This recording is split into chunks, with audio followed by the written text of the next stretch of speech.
Hey, I'm William. Today we're rolling up our sleeves to find out why our Maytag washer lights up but won't start. A bad lid lock or main control could cause this to happen. Before we get started, hit those like and subscribe buttons if you want to join our do-it-yourself repair community and get notified each time we post a new video guide. With over 2 million products in stock and the know-how to help you do it yourself, we are AppliancePartsPros.com. Today you're going to need a multimeter, a flathead screwdriver, a 1/4-inch nut driver, and a putty knife. While you're getting those together, remember to keep safety first. We're going to jump into voltage testing of the main control, and to do that, we'll need the washer's power on, so please be very careful here. Always take extreme care when checking live voltage so you can protect yourself from electric shock, which has the potential to cause serious injuries. Don't ever test live voltage if you're uncomfortable using a multimeter. Don't forget to turn off your water supply and unscrew your hoses from the washer. You might need a towel handy to clean up any unwanted water. We're going to grab the 1/4-inch nut driver and remove the screws from the rear console cover.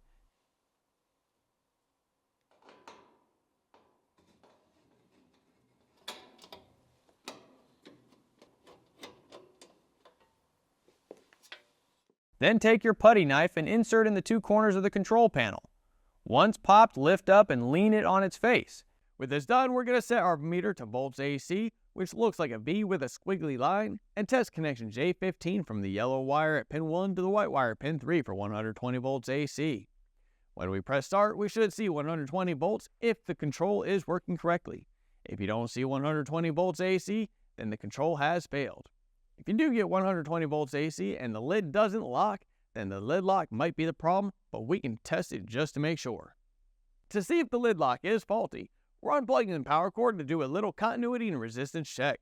Then we're disconnecting the wires at connection J15 and setting our meter to continuity, which looks like a sideways Wi-Fi symbol. With our meter set, we're testing from the white wire to the blue wire while the lid is closed. Now we're going to lift the lid to see if we lose continuity, which is what we want to happen. We should have continuity when the lid is closed and no continuity if the lid is open. If the reading isn't in line with this, like we're seeing here, then the lid lock has failed.